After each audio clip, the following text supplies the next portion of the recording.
After World War II drew to a close, a new conflict began, known as the Cold War. This battle pitted the world's two great superpowers, the democratic capitalist United States and the communist Soviet Union, against each other. Beginning in the late 1950s, the space race would become another dramatic arena for this competition. Each side sought to prove the superiority of its technology, its military firepower, and by extension, its political economic system. Which leads us to our story. In 1967, a Russian cosmonaut up in space, circling the globe, convinced he will never make it back to Earth. He's on the phone with Alexei Kosygin, then a high official of the Soviet Union, who is crying because he thinks the cosmonaut will die. So what would be his fate?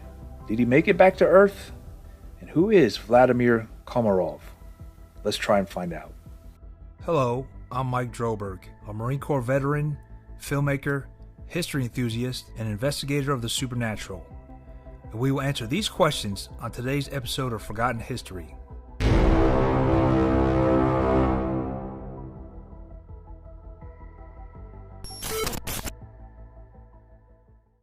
Vladimir Komarov was a Soviet test pilot, aerospace engineer, and cosmonaut. In October 1964, he commanded the Voskhod 1, the first spaceflight to carry more than one crew member.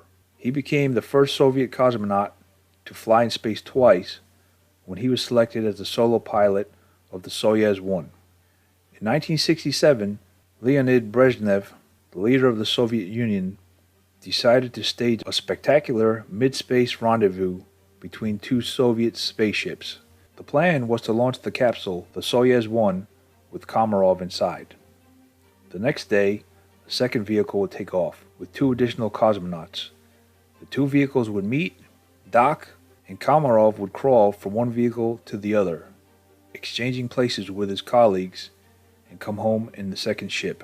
It would be, as Brezhnev hoped, a Soviet triumph on the 50th anniversary of the Communist Revolution. Brezhnev made it very clear he wanted this to happen. The problem was Yuri Gagarin. Already a Soviet hero, the first man ever in space, he and some senior technicians had inspected the Soyuz 1 and had found 203 structural problems, serious problems that would make this machine dangerous to navigate in space. The mission, Gagarin suggested, should be postponed. The question was who would tell Brezhnev. Gagarin wrote a 10-page memo and gave it to his best friend in the KGB, Benyamin Rusayev, but nobody dared send it up the chain of command. Everyone who saw that memo, including Rusayev, was demoted, fired, or sent on a diplomatic mission to the Siberian gulags. With less than a month to go before the launch, Komarov realized postponement was not an option. He met with Rusayev, the now demoted KGB agent, and said, "I'm not going to make it back from this flight." Rusayev asked why not refuse. According to the authors of the 2011 book Starman by Jamie Doran and Piers Bizzoni, Komarov answered, "If I don't make this flight, they'll send the backup pilot instead." That was Yuri Gagarin. Vladimir Komarov couldn't do that to his friend. "That's Yura," the book quotes him saying, "and he'll die instead of me. We've got to take care of him." Komarov then burst into tears. There clearly was an unbreakable friendship between the two cosmonauts. The two men often socialized, hunted, and drank together. On launch day, on April 23, 1967, a Russian journalist, Yaroslav Golovanov, reported that Gagarin showed up at the launch site and demanded to be put in the spacesuit, though no one was expecting him to fly. Some observers thought Gagarin was trying to muscle onto the flight to save his friend, but regardless, the Soyuz left Earth with Komarov on board. Immediately, as the Soyuz began to orbit the Earth, the failures began. Antennas didn't open properly, power was compromised, and navigation proved difficult. The next day's launch had been canceled.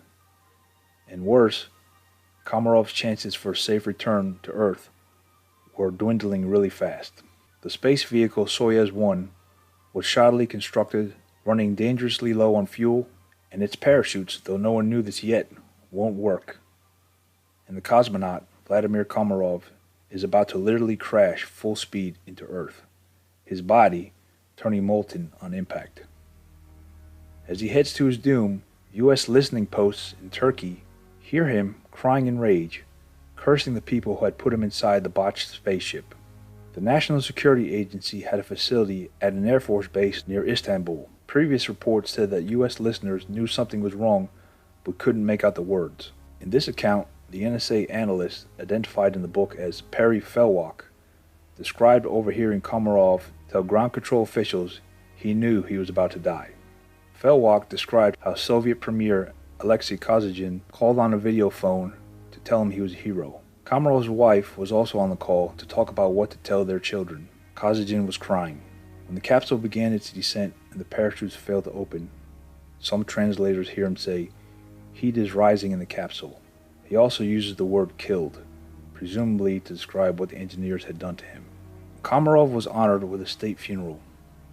Only a chipped heel bone survived the crash. 3 weeks later, Yuri Gagarin went to see his KGB friend. He wanted to talk about what happened.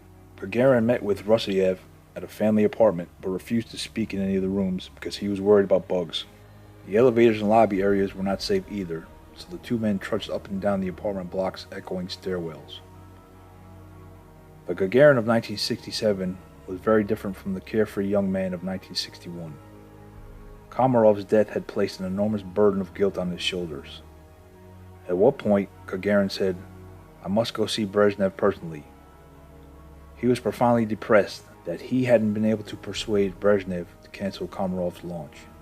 Shortly before Gagarin left, the intensity of his anger became obvious. "I'll get through to Brezhnev somehow, and if I ever find out he knew about the situation and still let everything happen, then I'll know exactly what I'm going to do." Rosayev goes on, "I don't know exactly what Yuri had in mind. Maybe a good punch in the face." Rosayev warned Gagarin to be cautious as far as Brezhnev was concerned. "I told him, talk to me first before you do anything. I warn you, be very careful." The authors then mention rumor, never proven, that one day Gagarin did have a moment with Brezhnev and he threw a drink in his face.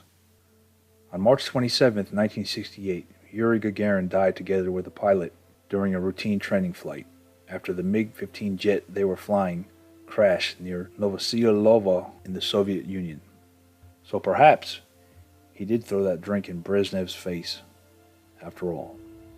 Thanks for watching today's episode of Forgotten History. Please like, share, and subscribe. Send us your questions or comments, and we'll get back to you as soon as possible. Let us know if you have any show ideas. We're always looking for new topics to discuss, and we'd love to hear from you. Thanks again. Until next time.